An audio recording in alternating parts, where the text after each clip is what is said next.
Assalomu alaykum hurmatli televizor ko'ruvchilar. Dunyo Uyg'ur qurultiyi to'g'ri televiziyasi kundalik xabarlar programmasiga xush keldinglar. Men Hidoyat Musajon. Bugun 6-oyning 24-kuni payshanba. Hammalarning shu vaqtda xayrlik bo'lsin. Aziz ko'ruvchilar, tuanda diqqatinglar bugungi xabarlar programmamizning tafsilotida bo'lsin. 22 iyun kuni Janvada chaqirilayotgan Birlashgan Davlatlar Tashkilotining kishilik huquq yig'inida 41 davlat birlashma bayonot e'lon qilib, Birlashgan Davlatlar Tashkilotidan Xitoy hokimiyatining Uyg'urlarga yurgizayotgan eg'ir bostirishini tekshirish uchun mustaqil bir o'mak avatishni talab qildi. Mazkur birlashma bayonotni Kanadaning Birlashgan Davlatlar Tashkilotida turishliq bosh elchisi Leslie Norton hozirlab chiqqan bo'lib, bayonotga Amerika, Isroiliya, Angliya, Fransiya, Germaniya, Yaponiya qatorli 41 davlatning Birlashgan Davlatlar Tashkilotida turishliq bosh elchilari imzo qo'ygan va bayonot 22 iyun kuni Kanada bosh elchisi Leslie Norton tarafidan o'qib o'tilgan. Bayonotning asosiy mazmuni mundaq: Biz Xinjiang Uyg'ur avtonom rayonining kishilik huquq vaziyatiga nihoyatda ko'ngil bilamiz. Ishonchli dokladlarga qaraganda Xinjiangda 1 milliondan ortiq kishi xohlagancha qo'lga ilingan va Uyg'urlarni asos qilgan boshqa yerlik millatlar keng ko'lamda nazorat ostiga ilingan.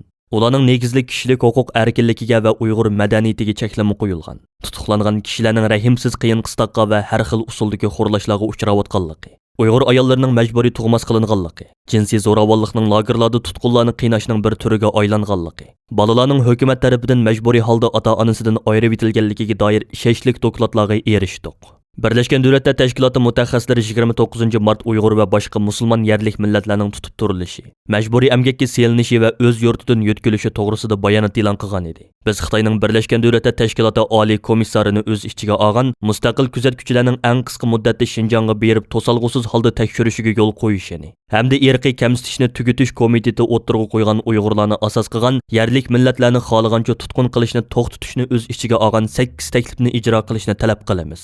Biz Xitoy doiralarini kishilik huquq majburiyatini ado qilishga chaqiramiz.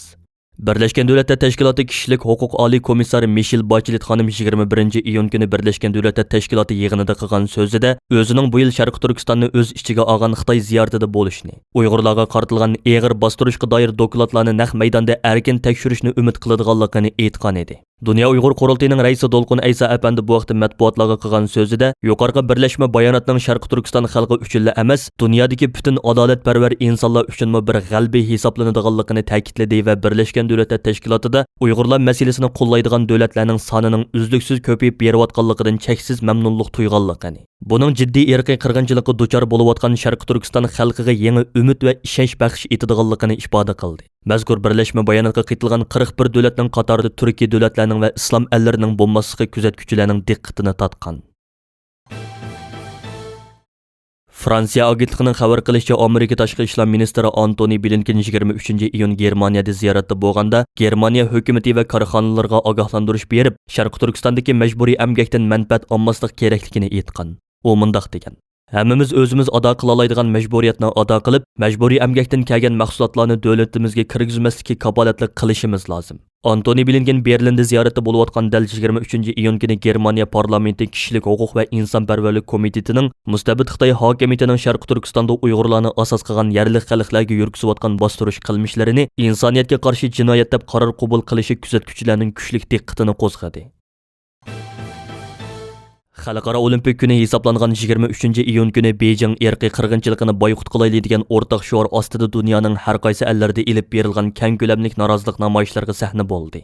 23 iyun kuni Dunyo Uyg'ur qurultiyi, Shveysariya Uyg'ur jamiyati, Tibet va Hong Kong tashkilotlari birlikda Shveysariyaning Lozan shahridagi Olimpik muzeyining oldida birlashma namoyish o'tkazgan va namoyishdan keyin Sharq Turkistonlik lager shoidi Qalbinur Sidiq xonim bilan Tibetlik lager shoidi Rohib Goluk Jimaning birlashma imzosi bilan yozilgan norozilik maktubi Lozandagi Xalqaro Olimpik komitetining markaziga topshirib berilgan. Norozilik maktubida 2022-yili Beijingda o'tkaziladigan qishloq olimpik yig'inining o'rnini boshqa davlatga yutkash talab qilingan edi. 23 iyun kuni yana dunyoning har qaysi ellardagi Uyg'ur tashkilotlari Dunyo Uyg'ur qurultiyining chaqirqi va Sharq Turkiston tashkilotlari hamkorlik munbirining o'rtaq qaroriga asosan o'zlari turishliq davlatlardagi Tibet, Hong Kong va boshqa kishilik huquq tashkilotlari bilan birlashib 2022-yillik Beijing irqiy qirg'inchilik olimpikini boyqut qilayli degan o'rtaq shior ostida bir tutash holda norozilik namoyishlari uyushtirdi.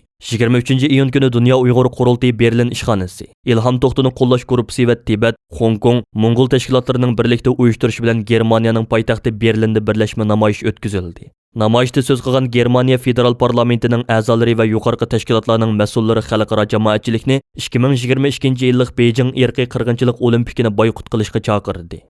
Dünya Uyghur Qurultayının çağırğıga asasen 23 iyun günü Kanada Şarkı Türkistan Birligi Teşkilatı Kanadadaki Tibet, Hong Kong teşkilatları bilen hamkorlaşıp Kanadaның Toronto, Montreal, Ottawa, Vancouver, Calgary, Edmonton qatarlıq 6 şəhərdə 2022 yıllık Beijing irqi qırğınçılığını boykot qılaylı degan ortaq şuar astida keng ko'lamlik birleşme namoyishlar o'tkazildi. Kanada Şarkı Türkistan Birligining raisi To'yg'un Abduvali apandimning istansimizga bildirishicha, Torontoda o'tkazilgan namoyishning ko'lami bir qadar zo'r bo'lgan. Toronto shaharlik hukumat binosining oldiga to'plangan Uyg'ur, Tibet va Hong Konglik namoyishchilar shahar markazini aylanib yurish qilib, Kanada Olimpik komitetining oldiga yetib kelgan. Bu yerda o'tkazilgan axborot e'lon qilish yig'inida so'z qilgan Uyg'ur, Tibet va Hong Konglik namoyishchilar Kanada hukumatidan 2022 yillik Beijing irqiy qirg'inchilik olimpikini diplomatiya jihatdan boykot qilishga chaqirish bilan birga, Xalqaro Olimpik komitetidan Beijing qishliq olimpik yig'inining o'rnini boshqa bir davlatga yo'tkashni talab qilishgan.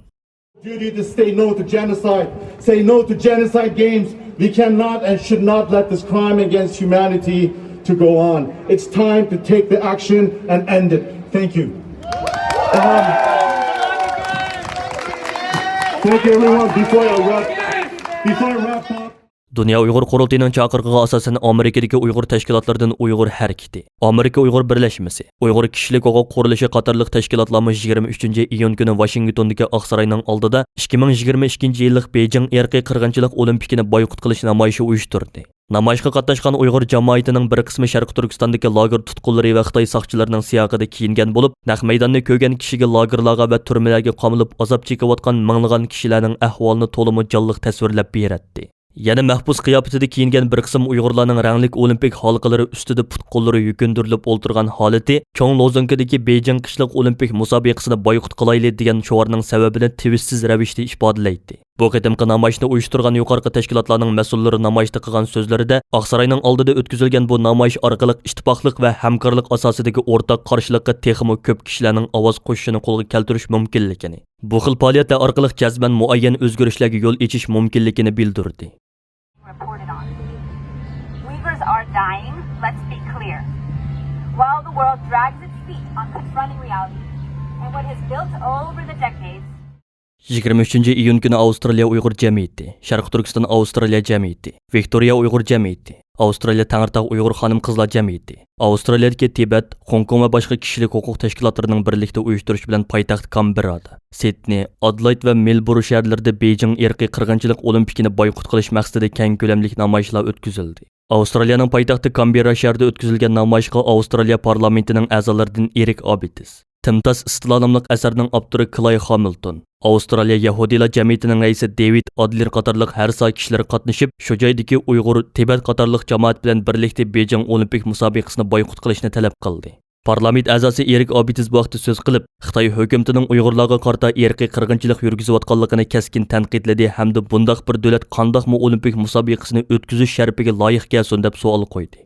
Adelaidagi namoyishdimi avval shahar markazidagi maydonlarga to'plangan Uyg'ur, Tibet va Hong Konglik namoyishchilar Sharq Turkiston Avstraliya jamiyatining raisi Nurmuhammad Turkistoniy apandimning boshlamchiligida Janubiy Avstraliya parlamentining oldiga qarab yurish qildi va namoyish yetakchilari parlament binosi oldida qilgan so'zlarida Avstraliya hukumatini Beijing irqiy qirg'inchilik olimpikini boykot qilishga va Xalqaro Olimpik komitetidan 2022 yillik Beijing qishliq olimpikining o'rnini boshqa davlatga yo'tkashni kuchli holda talab qilishdi. Any rights of the civilians. That's why we say, China stop genocide! China stop genocide! Dünya Uyghur Qurultayının çağırğıga asasen 23 iyun günü Dünya Uyghur Qurultayı vaqfi, Sharq Turkiston Tantarbiya va taraqqiyot jamiyati qatorliq tashkilotlarning birlikda uyushtirishi bilan Istanbuldagi Turkiya Olimpik komitetining oldida norozilik namoyishi va axborot e'lon qilish yig'ini o'tkazib, Turkiya hukumatini 2022 yillik Beijing irqiy qirg'inchilik olimpikini boykot qilishga chaqirdi. Pekin olimpiyatlarına hayır. Pekin olimpiyatlarına hayır. Dünya Uyghur Qurultayının çağırğı ve Şarkı Türkistan Teşkilatları Hamkorlik Munbirining o'rtaq qaroriga asosan 23 iyun günü Shvetsiya Uyg'ur Ma'arif uyushmasi Shvetsiyadagi Tibet, Mongol va Hong Kong tashkilotlari bilan hamkorlashib, poytaxt Stockholmda 2022 yillik Beijing irqiy qirg'inchilik olimpikini boykot qilish namoyishi uyushtirdi. Vi måste alla stå på den rätta sidan av historien och säga nej till det, stödja Beijing 2022. 23-iyun kuni Norvegiya Uyg'ur komiteti Tibet va Hong Kong tashkilotlari bilan birlikda Osloda 2022-yillik Beijing irqiy qirg'inchilik olimpikini boykot qilish namoyishi tashkilladi. Belgiya Uyg'ur jamiyati 23-iyul kuni Tibet va Hong Kong tashkilotlari bilan birlikda Brukselda birlashma namoyishi o'tkazib, Belgiya xalqini va Belgiya hukumatini 2022-yillik Beijing irqiy qirg'inchilik olimpikini boykot qilishga chaqirdi. Dünya Uyghur Qurultiy Markazi ishxonasining programma yetakchisi Zumrat Erkin xonimning stansimizga bildirishicha, Xalqaro Olimpik kuni munosabati bilan 23-iyun kuni dunyodagi 40 dan ortiq davlatda 2022-yillik Beijing irqiy qirg'inchilik olimpikini boykot qilayli degan shior ostida namoyishlar o'tkazilgan bo'lib, Uyg'ur tashkilotlari bo'lmagan davlatlardagi namoyishlarni Tibet va Hong Kong tashkilotlari o'z ustiga olgan. Hurmatli televizor ko'ruvchilar, yuqorida Dünya Uyghur Qurultiyi to'g'ri televiziyasi kundalik xabarlar programmasini diqqatingizga sundiq. Keyin qaytimliq programmamizni ko'rishaylik. Ko'rishgacha omon bo'lgaysizlar. Xayr xo'sh.